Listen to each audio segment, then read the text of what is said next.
Minnie Bettinger, Shepherdstown, September 17th, 1862. It seems to me now that the roar of that day began with the light. And all through its long and dragging hours, its thunder formed a background to our pain and terror. There was no sitting at the windows now and counting discharges of guns or watching the curling smoke. We went about our work with pale faces and trembling hands, but trying to appear composed for the sake of our patients, who were much excited. We could hear the incessant explosions of artillery, the shrieking whistles of the shells, and the sharper, deadlier, more thrilling roll of musketry, while every now and then the echo of some charging cheer would come, borne by the wind. And as the human voice pierced that demoniacal clangor, we would catch our breath, listen, and try not to sob, and turn back to the forlorn hospitals, to the suffering at our feet and before our eyes, while imagination fainted at thought of those other scenes hidden from us beyond the Potomac. An ever-present sense of anguish, dream, pity, and, I fear, hatred. These are my recollections of Antietam.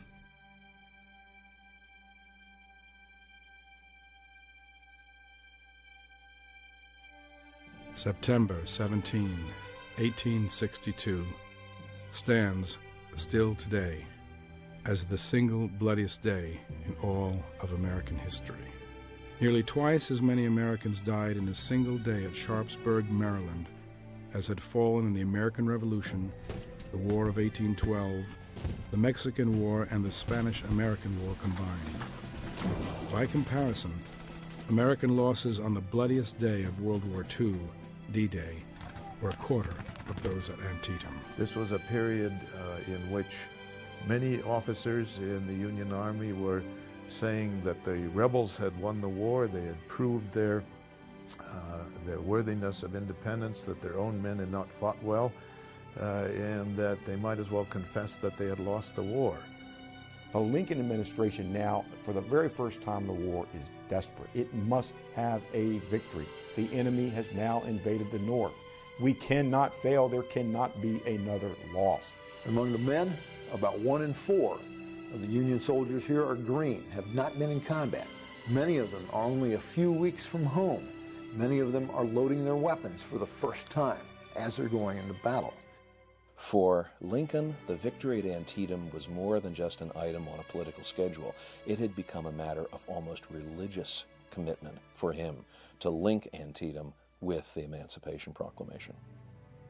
It has been called the battle that McClellan could not lose and Lee could not win, as Union forces engaged numbered almost twice that of the Confederates. When the killing and movement of the troops finally halted at the end of this one-day battle, the lines of entrenchment were little changed from where they originated that same morning. Although this bloodiest day of fighting produced no decisive victor, the battle's impact on the course of the American Civil War and the very reasons for fighting it would be changed forever.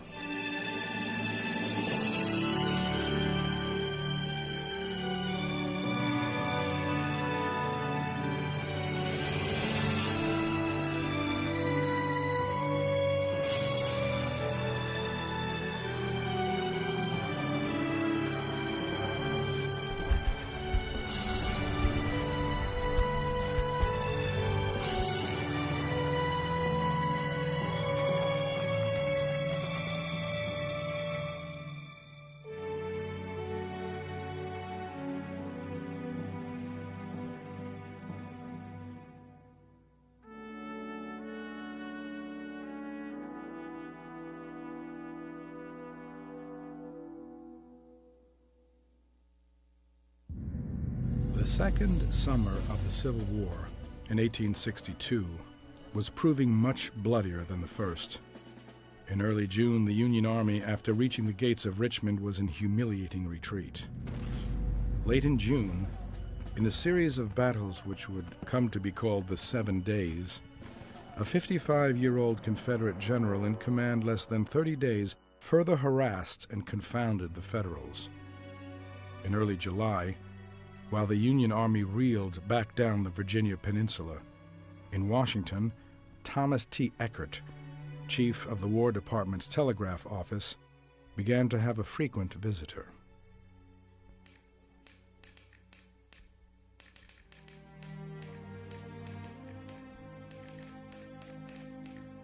He spent most days simply with his head in his hands as reports poured in from the front. Finally, one morning, he asked for some paper as he wanted to write something special.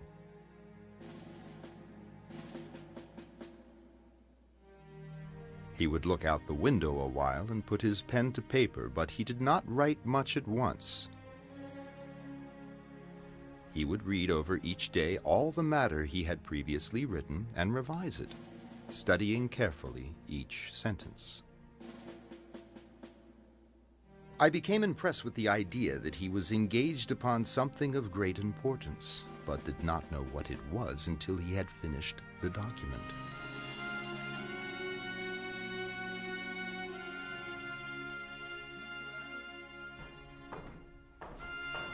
He told me that he'd been writing an order, giving freedom to the slaves in the South for the purpose of hastening the end of the war.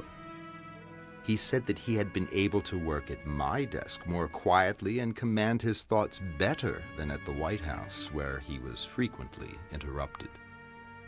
Thomas Eckert.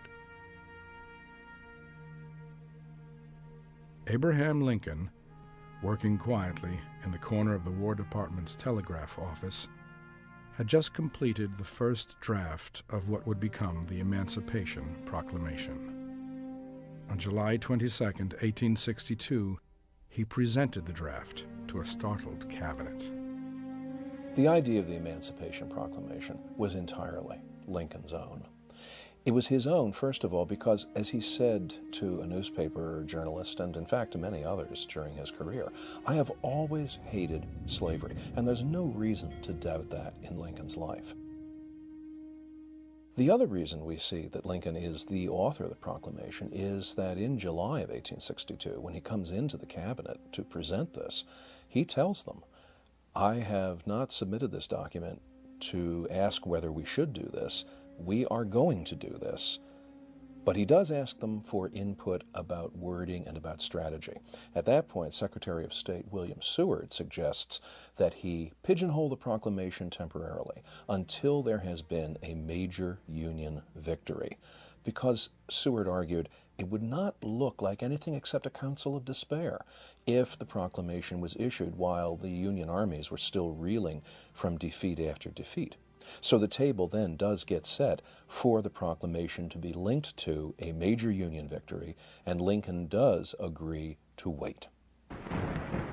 Dramatically foreshadowing even more desperate times ahead, the final summer clash in Virginia of the two armies occurred September 1st at Chantilly during a violent thunderstorm. The booming thunderclaps and intense lightning, mixed with the musketry and cannon fire, created a surreal scene from hell.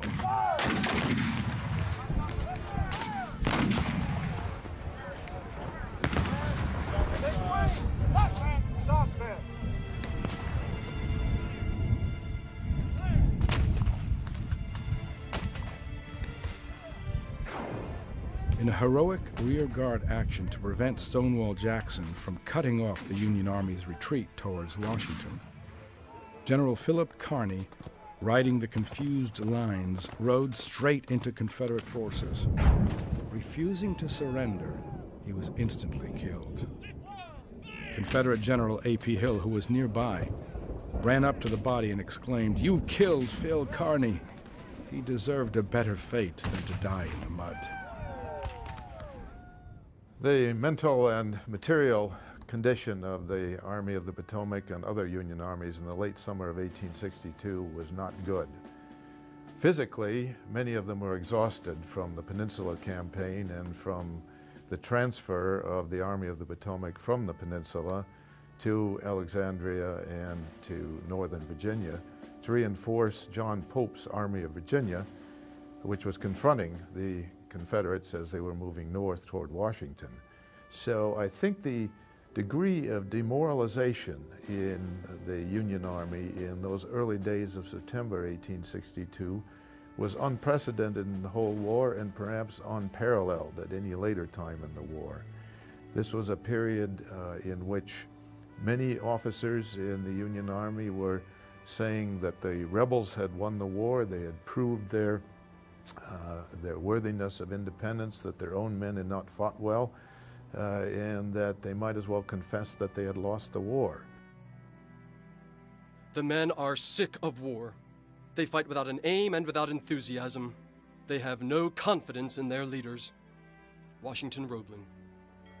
Future builder of the Brooklyn Bridge, Washington Roebling perhaps had overlooked one commander who still inspired the beleaguered Union troops. That commander was General George Brinton McClellan, known as Little Mac to his men and Little Napoleon to the War Department.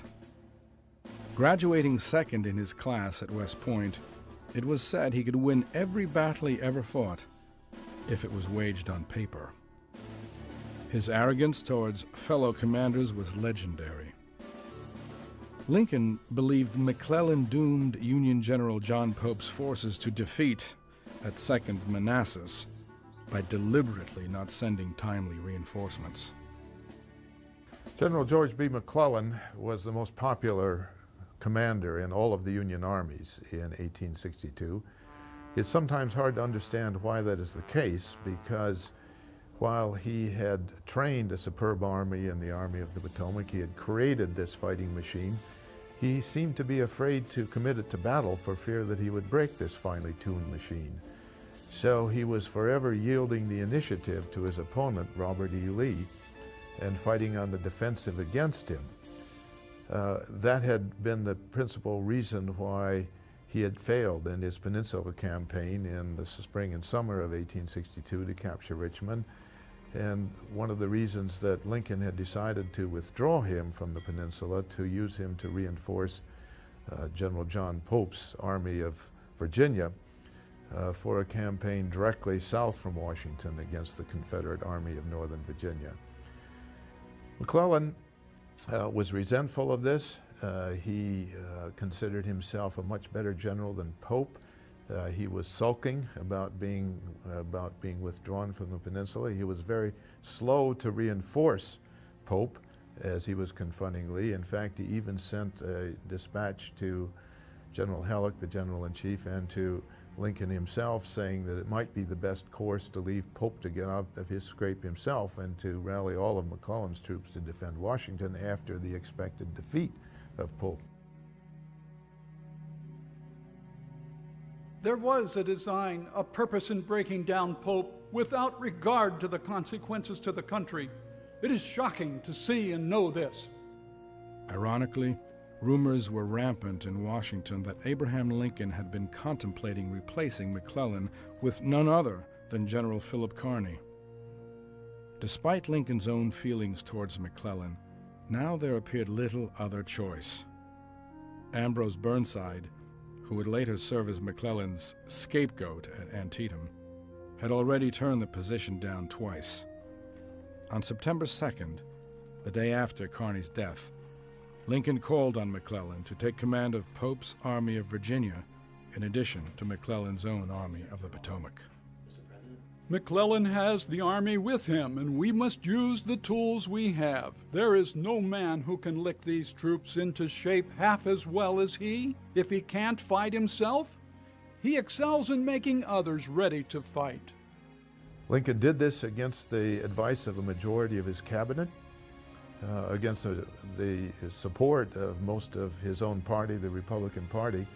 But I think Lincoln was absolutely right that only McClellan could restore the morale of the Army of the Potomac, and that was proved when McClellan rode out to take command of those troops on September 2nd, and when the word spread through the army that Little Mac was back into command, they let out a cheer, they tossed their hats in the air, and an observer said there was no accounting for the affection that the troops had for Little Mac, but it was a fact, and it was a fact that Lincoln had to take into account. The day after McClellan was given command of the merged armies, his Southern opponent forwarded a letter to Confederate President Jefferson Davis. September 3rd, 1862. Mr. President, the present seems a most propitious time since the commencement of the war for the Confederate Army to enter Maryland. The two grand armies of the United States that have been operating in Virginia, though now united, are much weakened and demoralized. Still, we cannot afford to be idle, and though weaker than our opponents in men and military equipments, must endeavor to harass if we cannot destroy them.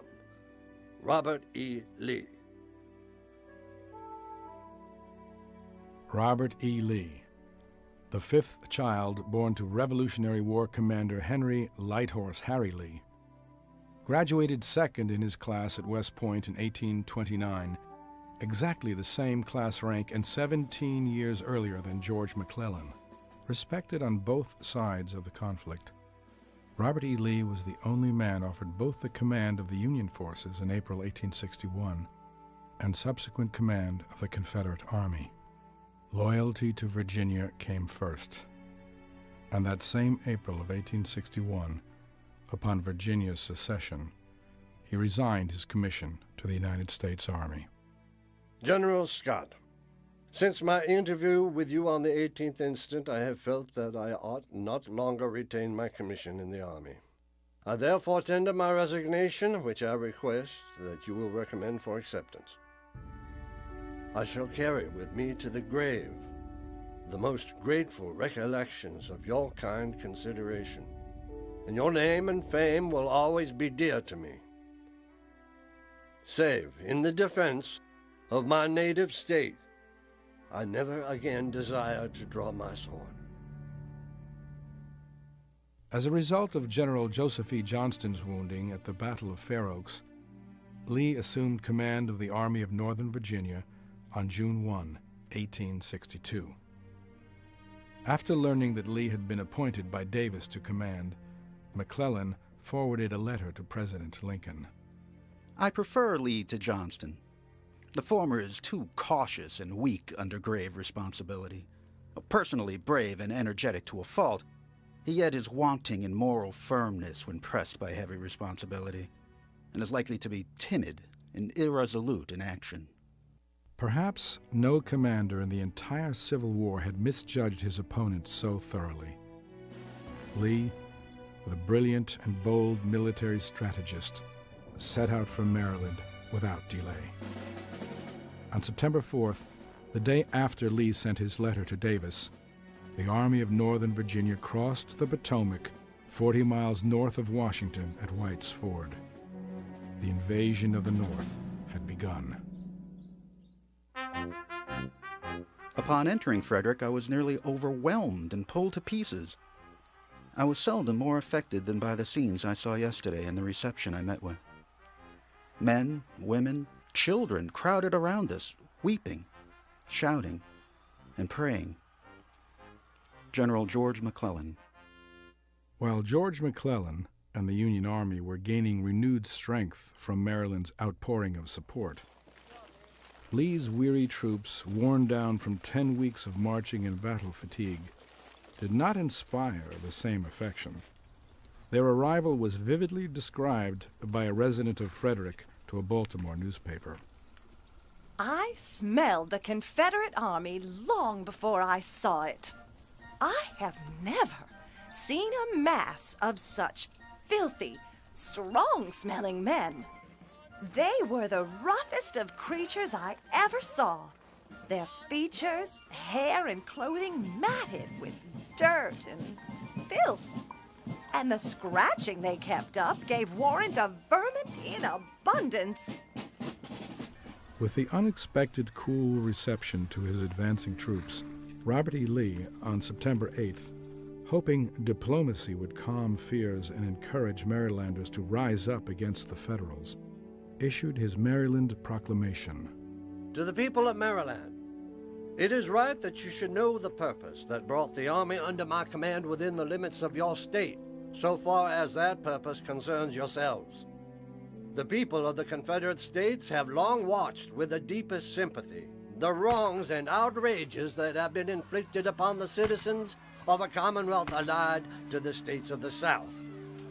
Our army has come among you and is prepared to assist you with the power of its arms in regaining the rights of which you have been despoiled.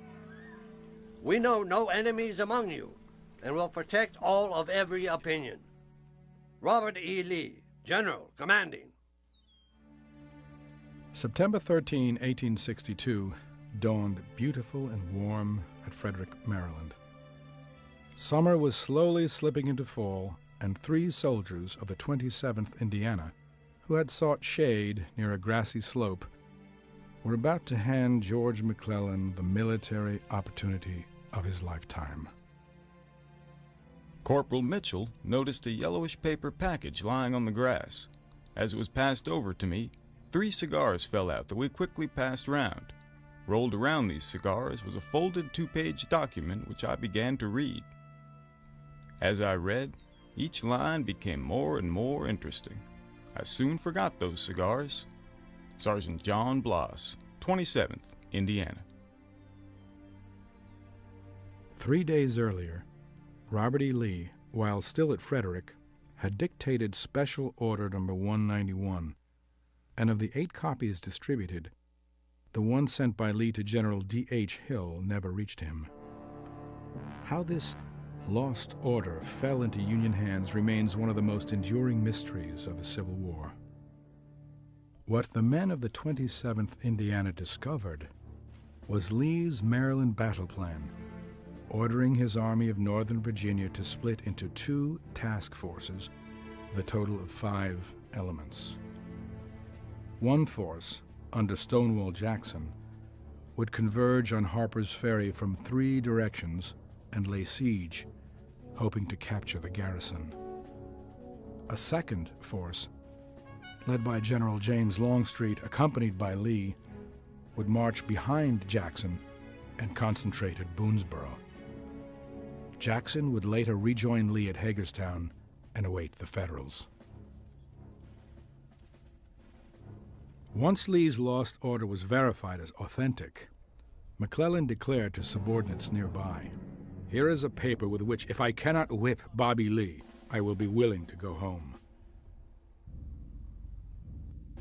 McClellan received a copy of Lee's Lost Orders number 191 early in the morning of September 13th, 1862, in his headquarters at Frederick, Maryland. And he was able, he thought, to verify the authenticity of those orders by noon of September 13th. And we know that because he sent a dispatch to Lincoln, timed at noon, saying, "I have the plans of my rebels and I'm going to catch them in their own trap." He was pretty certain that he knew where the scattered Confederate units were. But the next delay of from 6 o'clock that evening until 6 o'clock the next morning is really inexplicable, except with reference to McClellan's caution and his habitual slowness. Lincoln complained that McClellan has the slows, and here is a good example of it. Instead of ordering Franklin and Burnside to make a night march to get into position to attack at first light in the morning, he waited until the next morning to give Burnside his orders, and he did not, when he sent the orders to Franklin at 6 o'clock on the evening of the 13th, give him any reason for urgency. And so Franklin, not taking any initiative himself, waited until next morning to march to Crampton's Gap and didn't get into a position to attack until after the middle of the day. And I think that's just another illustration of McClellan's slowness, his caution, his deliberation, which really cost him this time, because by the time those units were in position to attack the South Mountain Gaps, Lee had been warned that McClellan was on his way to attack those gaps and was able to bring reinforcements to help hold them. Delays or not, the first combat of the Maryland campaign was about to erupt on September 14 with forward Union forces of the 1st, 6th, and 9th Corps at a place called South Mountain. While Stonewall Jackson was poised to capture the arsenal at Harper's Ferry, Lee's forces at Fox's and Turner's Gap, badly outnumbered in fierce fighting on the 14th, lost nearly a quarter of their men. With waves of Federal forces coming, the situation was so grave that Lee, unaware of Jackson's coming victory at Harper's Ferry, considered and forwarded an order at 8 p.m. to Commander Lafayette McLaws for retreat back across the Potomac. The day has done against us, and this army will go by Sharpsburg and cross the river. Nestled on the side of the Antietam Creek, Sharpsburg, Maryland, population 1,300, now had 100,000 men from two opposing armies bearing down on it from every point of the compass. When the Confederates invade Maryland, they come with tremendous momentum. They've had victory after victory after victory during the summer of 1862. In fact, it represents Lee's turnaround of the Army and Confederate fortunes from May and June of 1862 to now September of 1862, represents one of the most extraordinary turnarounds in military history in the world. From almost certain defeat at the hands of the enemy to now taking the war to the enemy and making them uncertain of their victory. So the Confederate forces that come splashing across the Potomac River have this enormous momentum, enormous energy with them. They are full of anticipation that this indeed is the campaign that will bring the South independence, that will bring the South ultimate victory. Unfortunately, the Southern soldiers are not in the best physical condition to accomplish this great laudable goal of theirs. They are hungry, they are poorly clothed, they are terribly fatigued, and even more importantly, many of them were without good leaders. Their colonels, their lieutenant colonels, their majors, their captains, many of these men have been slaughtered in battles prior to the invasion of Maryland, and General Lee had not had time to replace the leadership of the Army. And so although there was this anticipation and this eagerness, and there's almost certainness that victory was going to come to the South, there was also the question of, was this Army physically capable of giving the Confederacy the final victory and impetus that it needs? Now on the northern side, on the other hand, you can really describe the Northern Army, which is hunkered down behind the defenses of Washington when the invasion begins. It is demoralized, it is disorganized, and it is depressed. The Northern Army has had a series of terrible defeats. Its men almost believe that they can't stand up to these Confederates, that almost any time they come onto the battlefield, they're going to be conquered. So there's a mindset of, we may not be able to beat these people anymore. We have kind of an inferiority complex. But in addition to that was this disorganization.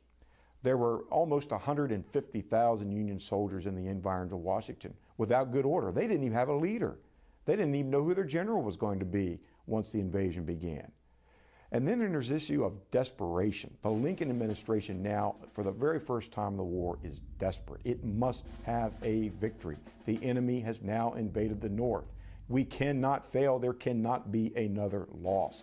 So there's this sense of desperation, not only with the administration, but with all the men in the ranks. Yet, because of that desperation, federal forces now have a determination.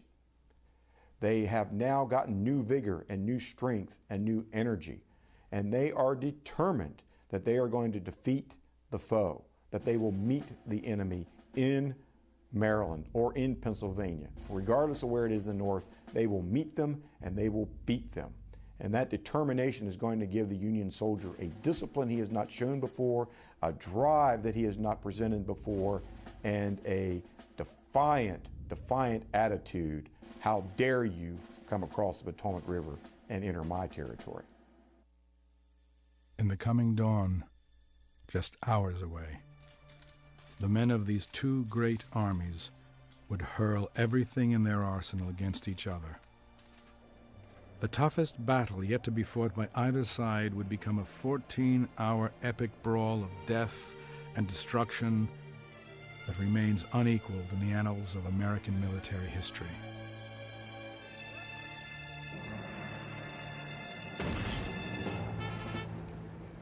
In the early hours of September 17, the overcast sky erupted with screaming projectiles. As one soldier from the 124th Pennsylvania put it, the ball had begun.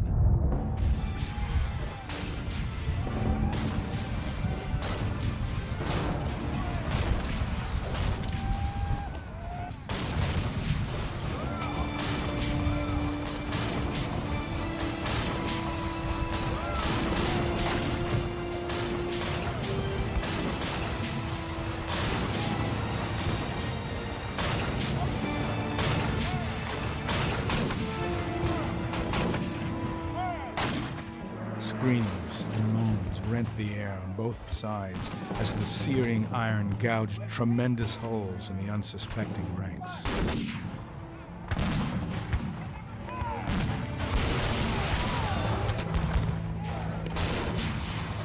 With no specific orders on record from McClellan and with the artillery duel raging, Major General Joseph Hooker, commander of the 1st Corps, prepared his divisions to attack. Fighting Joe would later command all of the Army of the Potomac and preside over the Union Army collapse at Chancellorsville. In June 1863, he would be unceremoniously booted from command just 3 days before the Battle of Gettysburg. On this September day, however, in 1862, Hooker, in fine fighting form, had his sights on a small, plain, whitewashed brick building 1 mile to his south. This building was the Dunker Church, owned by a German peace-loving sect. It was on the edge of the West Woods, surrounded by Confederate batteries. Midway, between the Dunker Church and Hooker's position at the Poffenberger Farm, was a 30-acre piece of ground owned by David R. Miller. This ground would become the hallowed killing field known to both sides and to history simply as the cornfield. So many men would fall here in attacks and counterattacks that soldiers on both sides commented afterward that a man could walk across it without ever touching the ground. In the battle's first 3 hours, there would be nearly 8,000 Union and Confederate casualties within a 700-yard radius of the center of the cornfield. Here at this battle, you have a very determined bunch of people on both sides. The technology's gotten ahead of the tactics.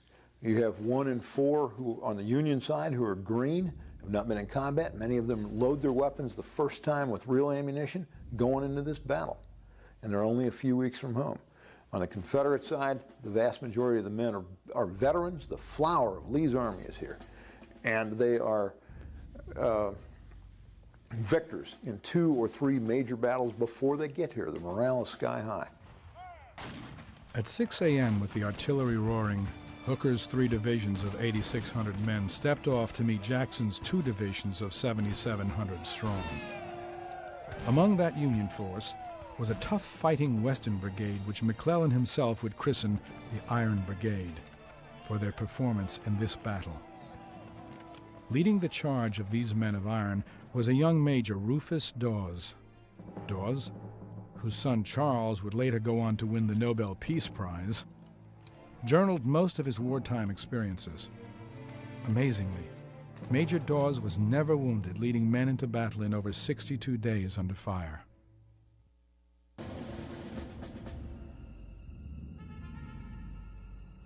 Major Rufus Dawes, 6th Wisconsin. At the front edge of the cornfield was a low Virginia rail fence. Before the corn were open fields, beyond which a strip of wood surrounding a little church, the Dunker Church. Isaac Bradwell, 31st, Georgia. A grand sight met our eyes. The number of regimental standards floating in the morning air indicated the immense numbers of the advancing enemy. It was a wonderful sight.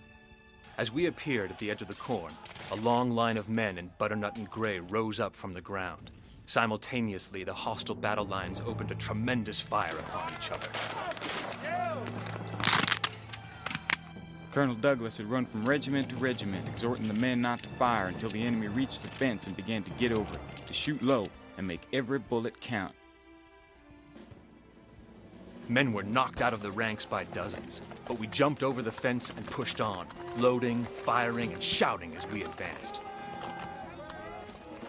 Wide gaps were torn in the blue lines, but they continued to come on and get over the fence in great disorder. Our volley made them stagger and hesitate, but the second line came up, and despite the fire of guns and artillery, they came over and advanced slowly, step by step. There was great hysterical excitement, eagerness to go forward, and a reckless disregard of life, of everything but victory. Everybody tears cartridges, loads, passes guns, or shoots. Men are falling in their places or running back into the corn.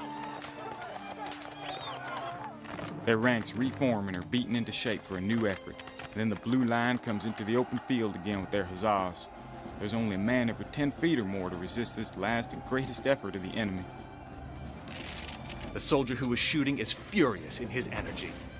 The soldier who is shot looks around for help with an imploring agony of death on his face.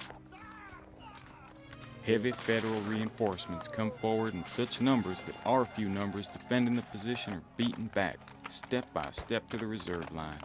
Isaac Bradwell, 31st, Georgia. The Confederates, however, shortly launched an effective and brutal counteroffensive in the cornfield.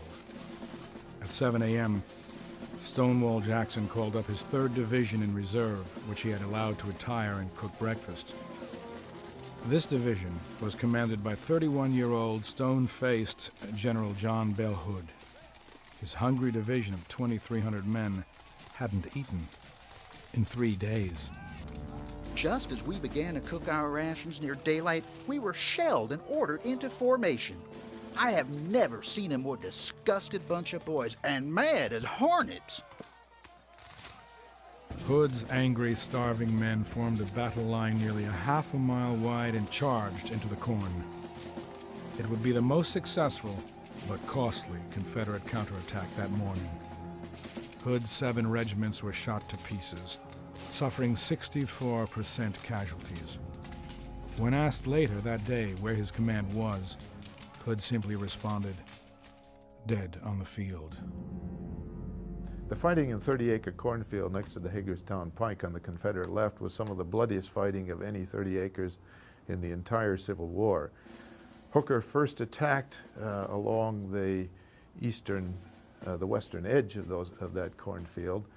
Later on, General Mansfield's 12th Corps attacked through another part of that cornfield. The Confederates counterattacked, and for 2 or 3 hours on the morning of September 17th, there were constant attacks and counterattacks through that cornfield until, as one observer said after the battle, it was so littered with dead and wounded men that one could have walked over the entire cornfield without ever stepping on the ground. Hood's counterattack resulted in the collapse and withdrawal of Hooker's 1st Corps. Support was called in from the Union 12th Corps, led by 59-year-old General Joseph Mansfield, in command all of 2 days. In the confusion, while leading his men into battle, he came upon the 10th Maine, whom he mistakenly thought were firing upon their own men. Mansfield rode the line, imploring them to hold their fire. The men of the 10th Maine loudly disagreed and pointed at Confederates rising out of the east woods. Mansfield, seeing this, yelled out, "Yes, yes, you are right," at that moment as an easy target. A rebel bullet caught him square in the chest. Mansfield, the highest-ranking general to die at Antietam, would join 12,000 other souls on the casualty lists in only the first 4 hours of fighting that morning.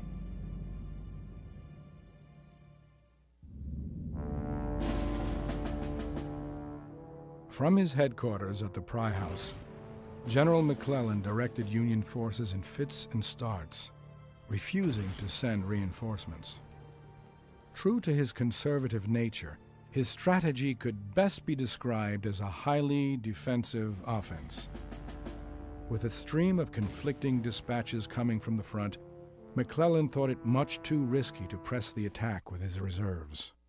In contrast to McClellan's style, Lee was everywhere on the battlefield, everywhere. North, south, east, west. Now, he was never right on the front line. You don't want the commanding general to be where a bullet might find him very quickly. But he was all over the line for the Confederates, and he had to be. General Lee was in a position where he was plugging holes, and there were a lot of holes in his dam. Every place the Federals attacked, Lee had to be able to find troops to be able to push into that position, to plug that hole in his line.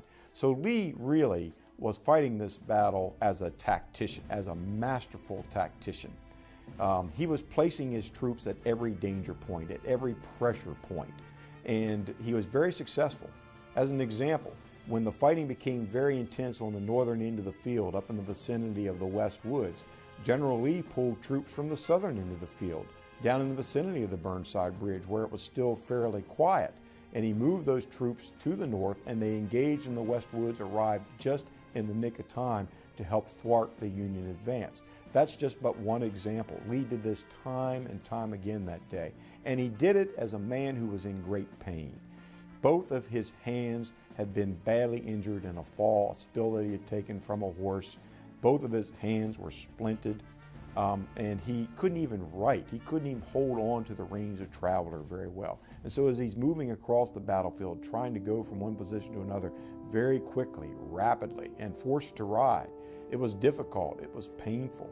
And he would get off his horse, he would give a traveler to an aide, and from one position to another, he would investigate the situation, make very prompt, quick decisions, and bring reinforcements in as they were arriving from Harper's Ferry.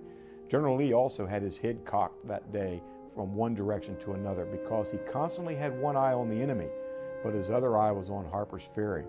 He knew that much of his army wasn't on the battlefield when the battle began early that morning. So as more and more troops were coming up from the north, marching up rapidly from Harper's Ferry, Lee was looking for them, and he always seemed to know where to place them at the right position, the right time, and just in the nick of time to stop each of these Federal advances. It was an incredible tactical effort by General Lee, and many historians would claim, and I agree, that it probably was his most masterful tactical effort of the war. Just after 9 a.m., McClellan finally engaged General Bull Sumner's Second Corps, which crossed the corpse-strewn cornfield and attacked rebels in the West Woods.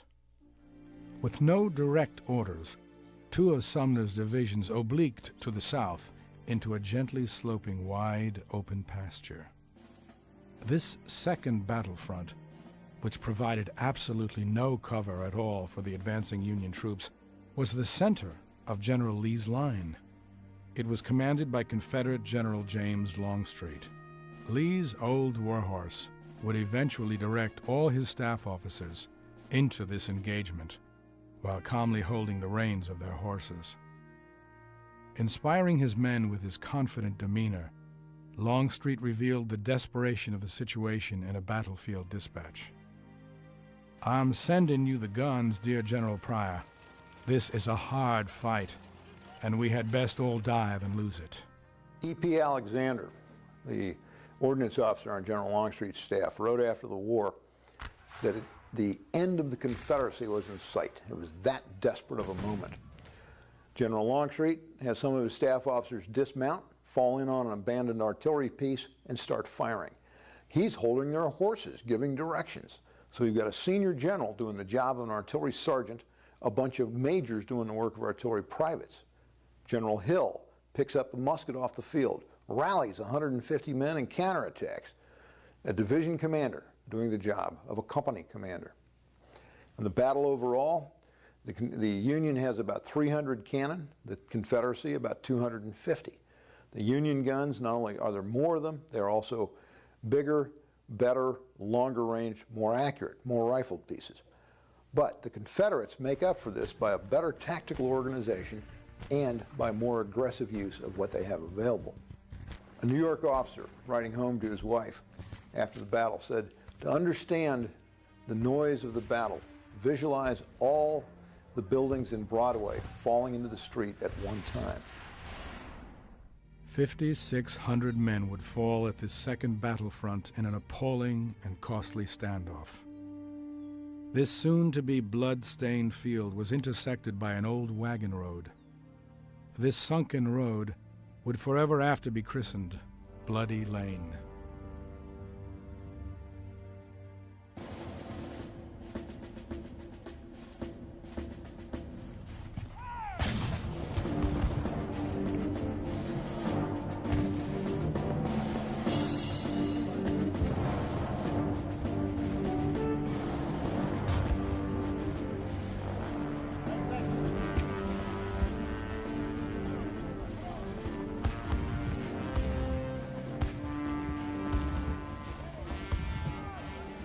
Colonel John B. Gordon's 6th Alabama. The day was clear and beautiful with scarcely a cloud in the sky. The men in blue formed in my front in assaulting column 4 lines deep. The front lines came to a charge with bayonets, the other lines to a right shoulder shift. The brave Union commander, superbly mounted, placed himself in front, while his band in rear cheered them with martial music. As we stood looking upon that brilliant pageant, I thought, if I did not say, what a pity to spoil with bullets such a scene of martial beauty. Sergeant Thomas Galloway, 8th Ohio Infantry. The ground on which we are charging has no depression, no shelter of any kind. There is nothing to do but to advance or break into a rout. We know there is no support behind us on this side of the creek, so we go forward on the run, heads downward as if under a pelting rain. I determined to hold my fire until the advancing Federals were almost upon my lines, and then turn loose a sheet of flame and lead into their faces. I did not believe that any troops on Earth with empty guns in their hands could withstand so sudden a shock and withering of fire. Colonel John B. Gordon. Colonel Gordon, in his post-war memoir, eloquently describes the ferocious action at Antietam, especially at the sunken road where he was stationed. In fact, he really epitomizes the ferocity of that battle. There were literally thousands and thousands of leaden missiles being fired between the two ranks at very close range there at the Bloody Lane. And Gordon, commanding the 6th Alabama, was right in the center of the Confederate line, so much of the Union focus was against his position. Gordon will be wounded, not once, not twice, but unbelievably 5 times during the course of the action at the sunken road. First he'll be shot in his right calf, and then a little bit later he'll get another wound in the same leg, but higher. Still he's able to maneuver. He's losing blood, but he's still able to maneuver on the battlefield and give command and have a sense of command. A little bit later, another bullet finds its mark and strikes him in his left arm, and then another bullet smashes into his shoulder. 4 bullets now have gone through his flesh. But still, somehow, although wavering and losing blood and losing strength, he's managing to maintain his composure on the battlefield. A true specimen of strength. Finally, a Yankee missile lands right in his face, and it drops him to the ground. And as he falls, he literally has his hat fall off his head, and he collapses into his hat, and the blood begins to run from his face into his hat. And Gordon will write in his post-war memoirs that the only thing that saved his life was not the fact that he would survive 5 bullets, but that some Yankee earlier in the day had put a bullet hole through the top of his hat, and the blood had literally run out of his hat so that he would not suffocate in his own blood. About 50 yards on this side of the enemy's improvised trench in the sunken road is a slight elevation. Here we halt. The ground is covered with a soft turf speckled with white clover. This ridge is a cornfield, and just back of it we can see the tops of the trees of an orchard. Line after line of the enemy's troops are advancing along the ridge through the corn.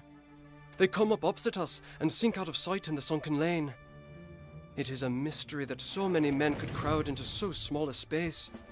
The stillness was literally oppressive. As in close order, with the Federal commander still riding in front, this column of Union infantry moved majestically in the charge. In a few minutes, they were within easy range of our rifles, and some of my impatient men asked permission to fire. "Not yet," I replied. "Wait for the order." Forward we go over fences and through an apple orchard. Now we are close to the enemy. They rise up in the sunken lane. Now the front rank was within a few rods of where I stood. It would not do to wait another second, and with all my lung power, I shouted, "Fire!" Our men are falling fast. The fight goes on with unabated fury. The air is alive with the concussion of all sorts of explosions. General Kimball passes, muttering, "God save my poor boys. The din is frightful."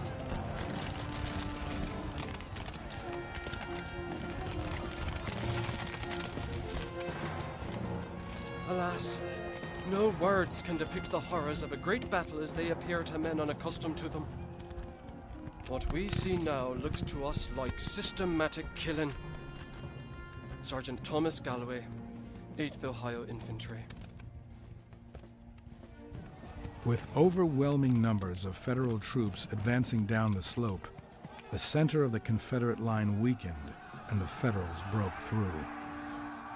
From his headquarters at the Pry House, George McClellan witnessed the break in Lee's line. He was overheard to say, "It is the most beautiful field I ever saw, and the grandest battle. If we whip them today, it will wipe out Bull Run forever." There was a prolonged attack, first by French's division of the Second Corps and then Richardson's division of the Second Corps against the Confederate ready-made trenches along several hundred yards of a sunken road, which became known as Bloody Lane. French's attack failed, although the Union forces gained a position close to the sunken road where they could keep up a steady fire.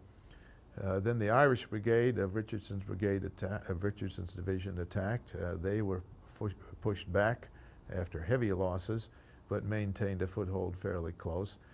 And then, as a consequence of a misunderstood order from one of the Confederate brigade commanders in the sunken road, one Alabama regiment and then another turned around and started moving to the rear. And as a consequence, all of the rest of the Confederates in the sunken road thought that they hadn't heard an order to retreat, and they started pulling out. By that time, though, they had been so badly worn down by 2 or 3 hours of fighting from about 10 o'clock in the morning until 1 o'clock in the afternoon that Union forces were about to break through anyhow. So about 1 o'clock, the Confederates in that sector of the battlefield, a sector several hundred yards wide, had been either decimated or forced to retreat, and there was a big hole in the Confederate defenses, which presumably would have given McClellan an opportunity to send in his reserves to exploit that potential breakthrough. But because McClellan feared that Lee was holding back his own reserves that Lee, of course, did not have, McClellan did not commit his own reserves. By noon, the medical situation on both sides was desperate. Overwhelmed, harried surgeons, short on medical supplies, had dressed soldiers' wounds with corn husks. For Union surgeon Dr. James Dunn, the unexpected but welcomed arrival of 6 wagon loads of bandages and other supplies at this very moment was the work of divine providence. In my feeble estimation, General McClellan, with all his laurels, sinks into insignificance beside the true heroine of the age, the angel of the battlefield.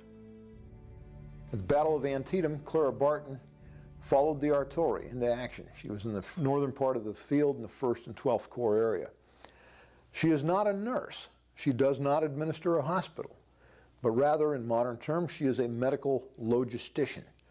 She brings about 6 wagon loads of supplies, bandages, candles, lanterns, something so that the doctors can keep operating at night. Otherwise, they've got patients that are going to die on them because for lack of attention.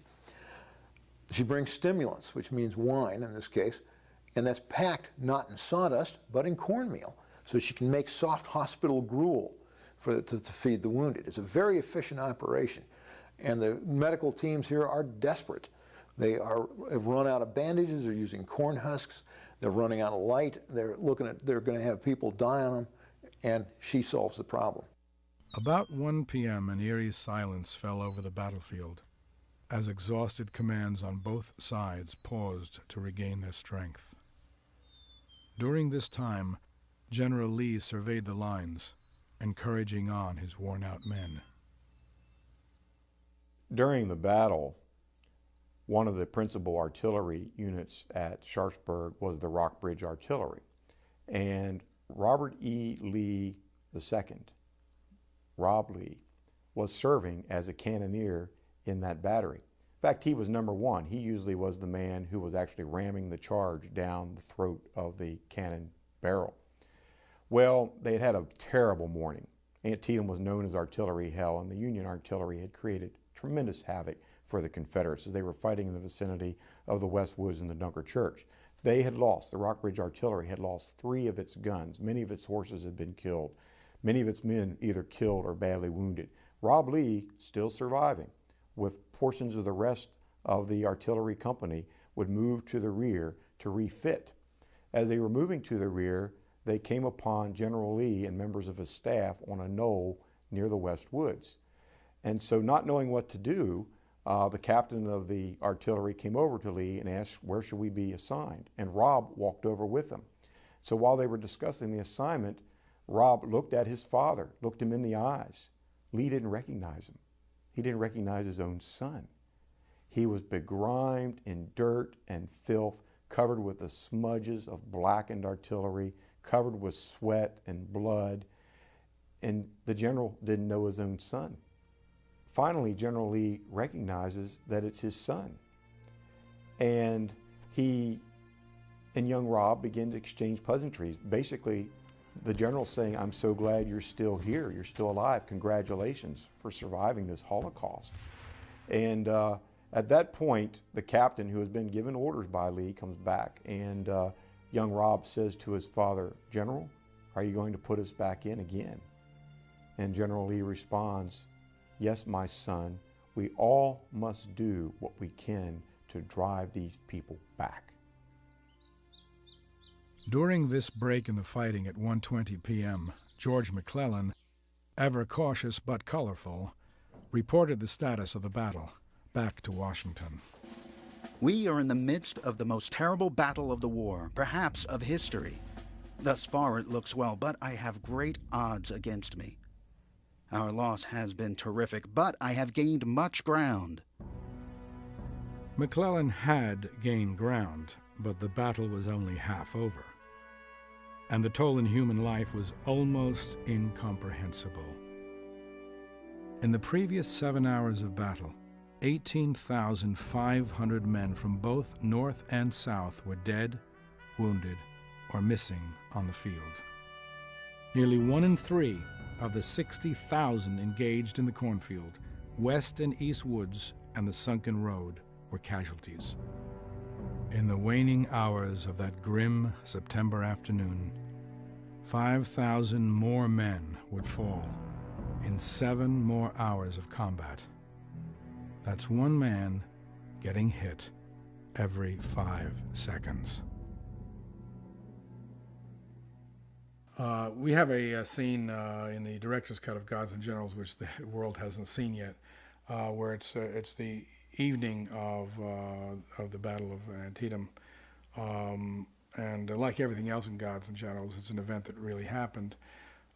One of Jackson's aides, Dr. Hunter McGuire, who had been very busy trying to heal the wounded, amputating people, just covered with blood, comes up to Jackson, who's seated, momentarily seated, just in exhaustion. The battle is over, the fighting is over.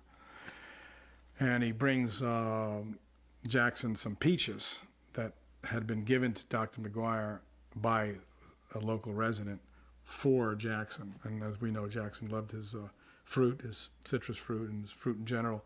And there he is, just he finally has a moment to enjoy this peach, surrounded by the death and destruction around him.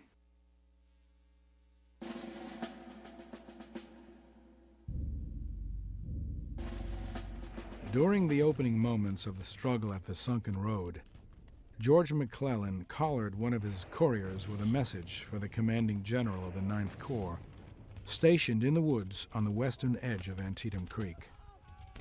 McClellan ordered, at any risk, a new front be opened south of Sharpsburg to distract Lee from throwing his concealed thousands into a massive counterstroke elsewhere on the field. McClellan said, "Burnside, if it costs 10,000 men, you must go on, now." That message arrived at General Ambrose E. Burnside's headquarters at 10 a.m. Burnside, judged by history as perhaps the most ill-fated commander in the entire Army of the Potomac, would survive Antietam to preside over the Union Army disaster 3 months later at Fredericksburg. The following month, in January 1863, he would bog the Union Army down in his infamous Mud March. He ended his illustrious Civil War career at Petersburg, shouldering most of the blame for the Union debacle during the Battle of the Crater. Here, however, at Antietam, in arguably his finest hour, he chiseled his legacy into a limestone bridge that separated his 12,000 men from 450 Georgia sharpshooters. That bridge, and the blood that would spill to cross it, would forever baptize it as Burnside's Bridge. One of the greatest myths of the Battle of Antietam is that Ambrose Burnside failed, that he didn't accomplish his objectives. In fact, George McClellan would actually blame Burnside for McClellan's failure to destroy the enemy army. Burnside had the most success on the battlefield against the most difficult circumstances. He faced the worst terrain of any Union commander on the field. Yet, he would not only succeed in driving his forces across the Antietam Creek and up the bluffs where the enemy was, but he would do it with the least number of casualties. Burnside, at the creek, at the bridge, would drive across the bridge, suffering the fewest casualties of the day on any sector of the battlefield. So he is not this bungling idiot that's going to hurl force after force, regiment after regiment, brigade after brigade against this position that is like a fortress, a castle wall. But instead, he's very, very smart about how he attacks that position.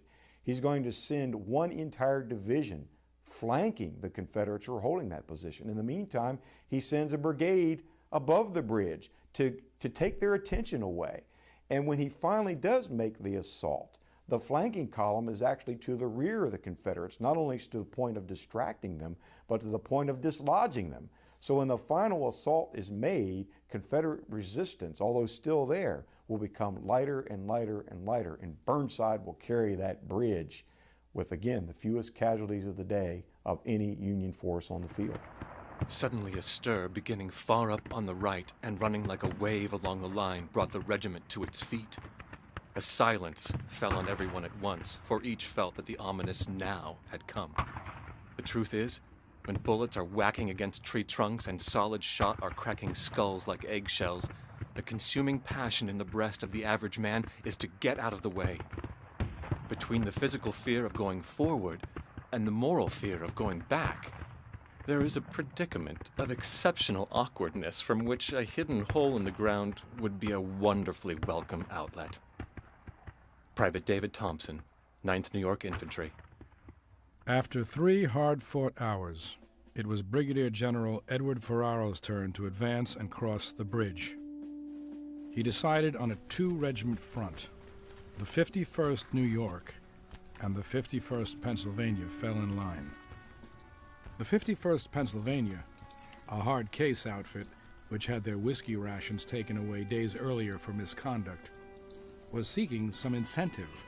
Corporal Lewis Patterson of the 51st Pennsylvania, himself a teetotaler, called out, "If we take the bridge, can we get our whiskey back?" Ferraro replied, "Yes, by God, you shall have as much as you want."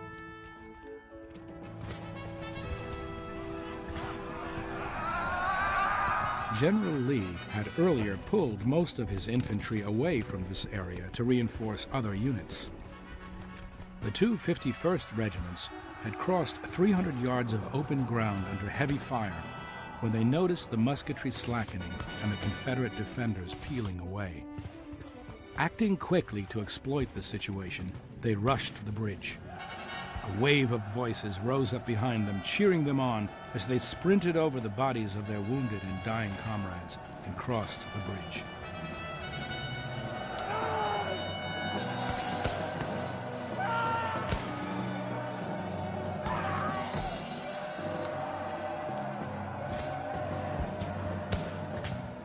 Burnside's men had done it, but not without great sacrifice.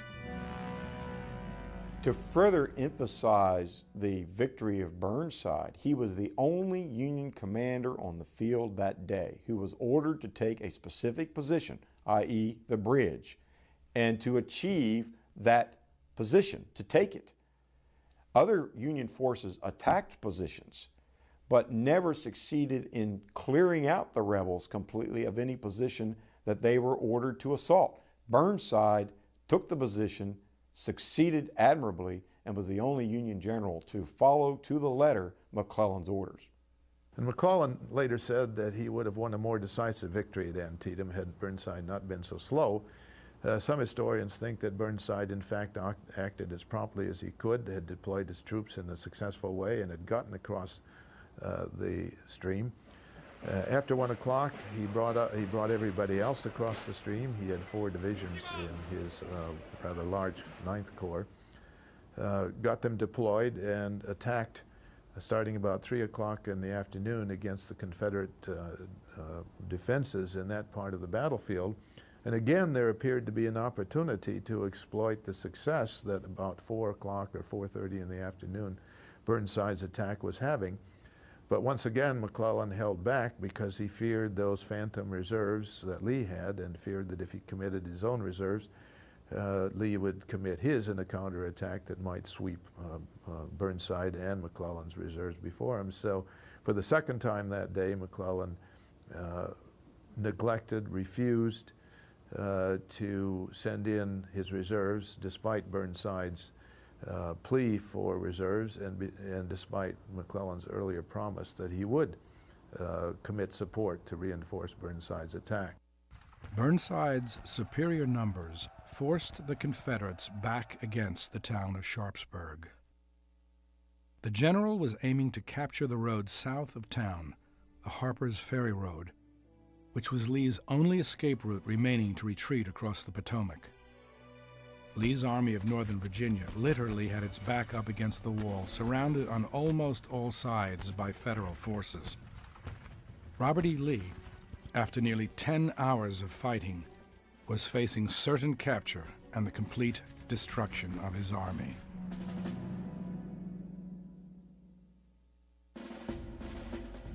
The arduous service in which our troops had been engaged, their great privations of rest and food, and the long marches without shoes over mountain roads had greatly reduced our ranks before the action began. This great battle was fought by less than 40,000 men on our side, all of whom had undergone the greatest labors and hardships in the field and on the march. Nothing could surpass the determined valor with which they met the large army of the enemy. Robert E. Lee. Lee survived to write those words in his after-action report on the Maryland campaign because of one man's stubborn determination. As Lee stood on the crest of that hill in Sharpsburg, watching the walls close in around him, an aide spied a rising dust cloud and Confederate and Virginia battle flags off in the distance. Lee paused, then turned to the aide and calmly said, "It's A.P. Hill from Harper's Ferry." General Ambrose Powell Hill, Lee's red-shirted, feisty commander, had force-marched his light division, sometimes at the point of the sword, 17 miles in 7 hours to join the fight. Riding ahead of his 3,000 men, Hill was met with an embrace by Lee, perhaps the only time that ever occurred on the battlefield. Up came Hill, 17 miles in 7 hours, one of the great achievements in military history. Of course, A.P. Hill wanted to get to Sharpsburg in order to save the Army of North Virginia and Robert E. Lee. But believe it or not, there were 3 personal reasons why A.P. Hill wanted to get there as quick as possible. One of those personal reasons was Stonewall Jackson. It seems Stonewall Jackson had put A.P. Hill under arrest at Harper's Ferry because at one point during the campaign, A.P. Hill's Light Division was moving a little bit too fast for Jackson, and so he basically told the Light Division to halt. So instead of going through channels of going directly to A.P. Hill to halt the division, he did it himself. And A.P. Hill protested by basically going up to Jackson and saying, if you plan on issuing orders to my division without my command, then take my sword. Well, he did take his sword. He basically sent him to the back of the column. And so he was placed under arrest, but then finally he was put back in command of the Light Division at this point in time. But another reason why A.P. Hill wanted to get there as quick as possible, the Army of the Potomac was being commanded by George McClellan. A.P. Hill and George McClellan were both roommates at West Point, and they were very good friends throughout their Army careers, basically. And at one point, they were both courting the same woman. Her name was Ellen Marcy. She ended up marrying George McClellan, but before that, she was engaged to A.P. Hill. But then, as I said, she ended up marrying George McClellan. So deep down inside, Hill wanted to prove to Ellen Marcy who was the better man.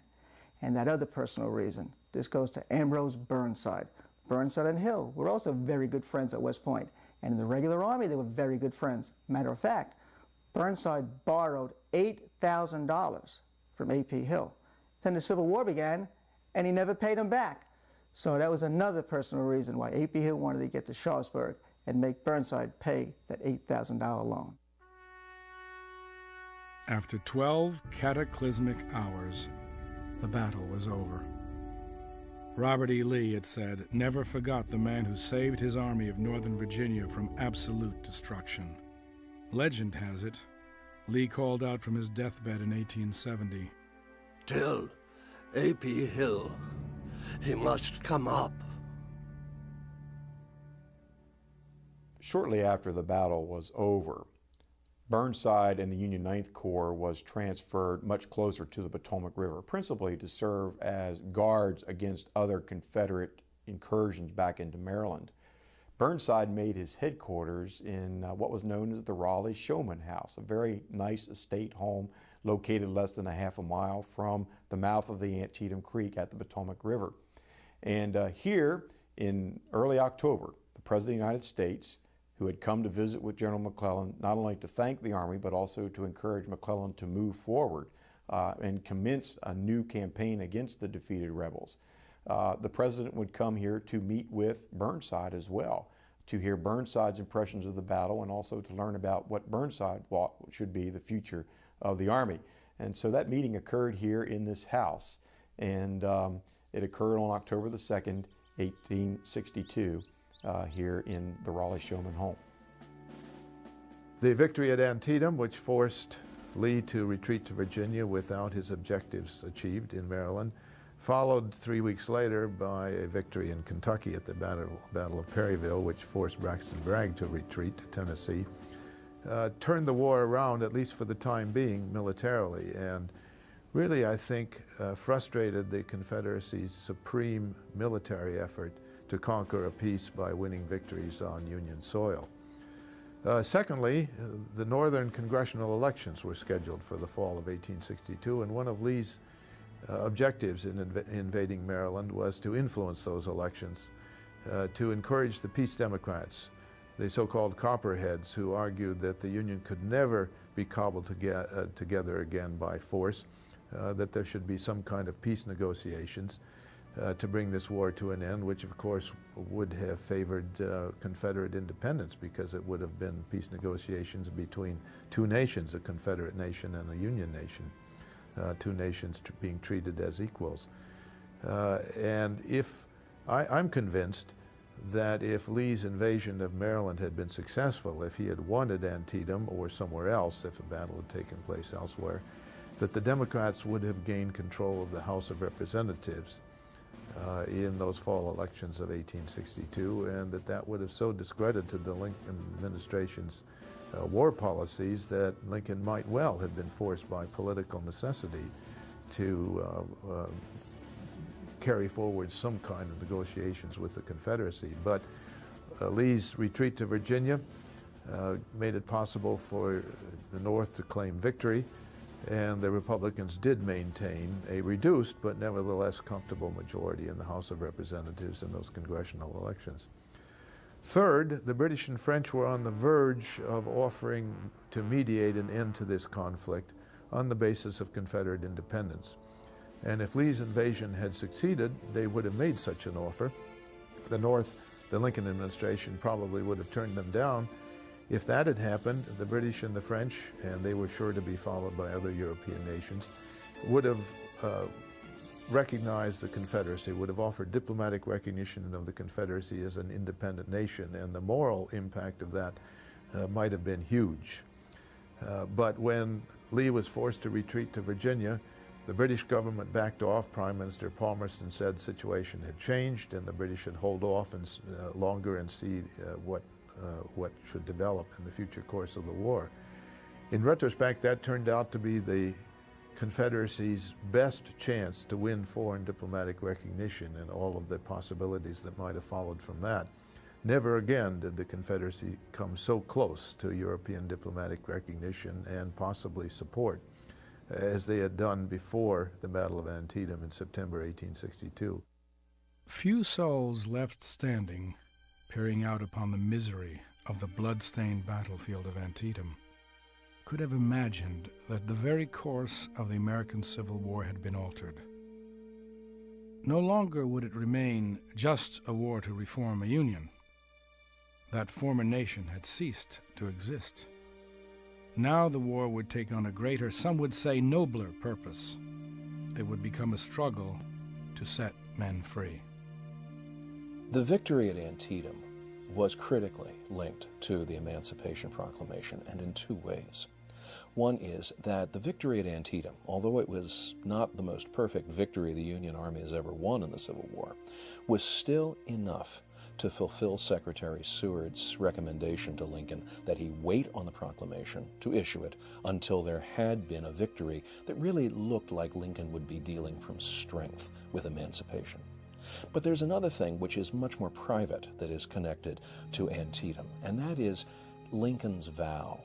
Lincoln explained many months afterwards that before the battle at Antietam, he had made what he called a vow or a covenant with God, that if Lee was driven back across the river, if the Union armies were victorious, he would crown the result by issuing the Proclamation of Freedom. He explains this to his cabinet when he calls them into session the Monday after the battle. And for a man of such comparatively low, modest religious profile, it's so astounding that his Secretary of the Treasury, Salmon Chase, actually asks him to repeat that comment about a vow to God. He wasn't even sure that he'd heard it right from Lincoln. And Lincoln not only repeats it, but adds the emphasis, I made a promise to my Maker. I made a promise, a vow to God, and I am going to keep it.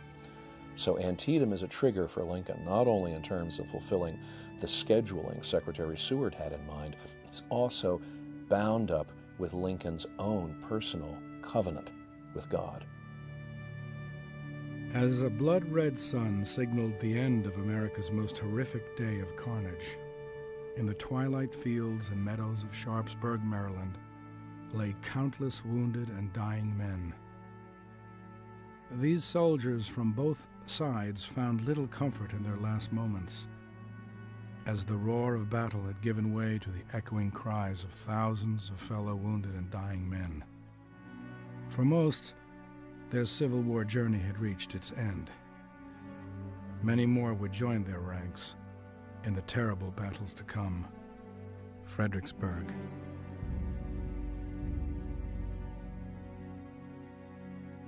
Gettysburg,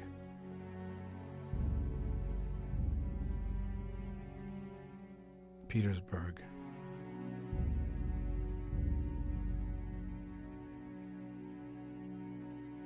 but for survivors, there would remain a single September day in 1862 when the very landscape turned red. And many would recall, even in their most vivid nightmares, there was never a horror as terrifying as Antietam.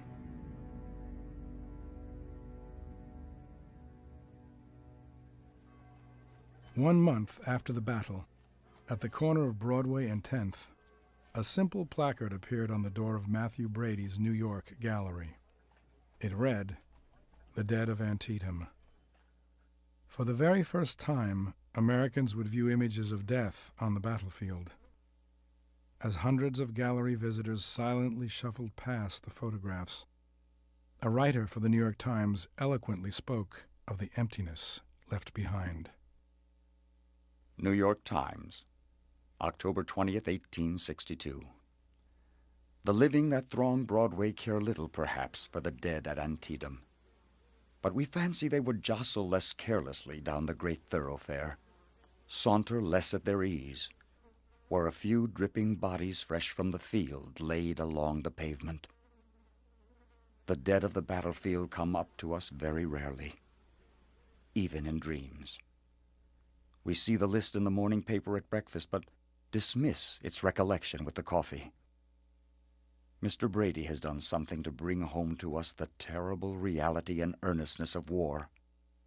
If he has not brought bodies and laid them in our dooryards and along streets, he has done something very like it. Homes have been made desolate, and the light of life in thousands of hearts has been quenched forever.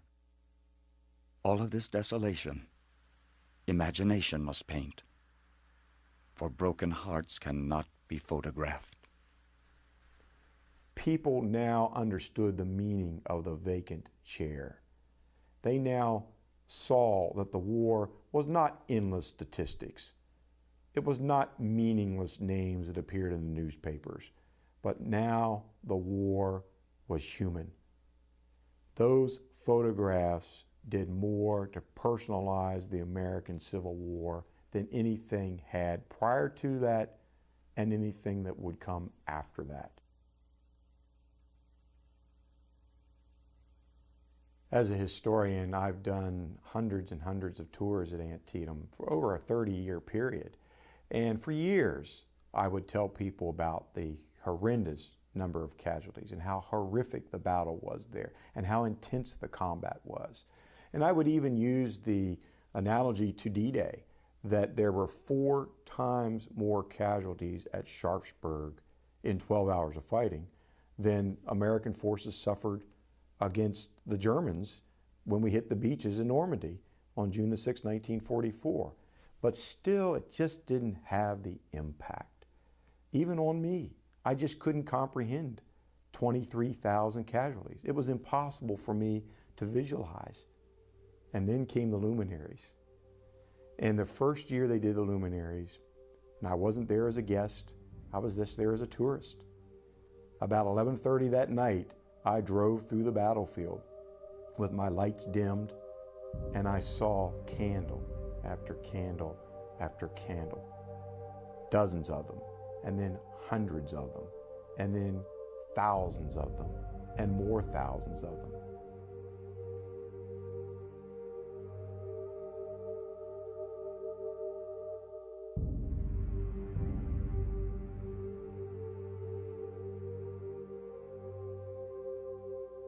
And that night, I didn't sleep because for the first time in my career, I understood Antietam.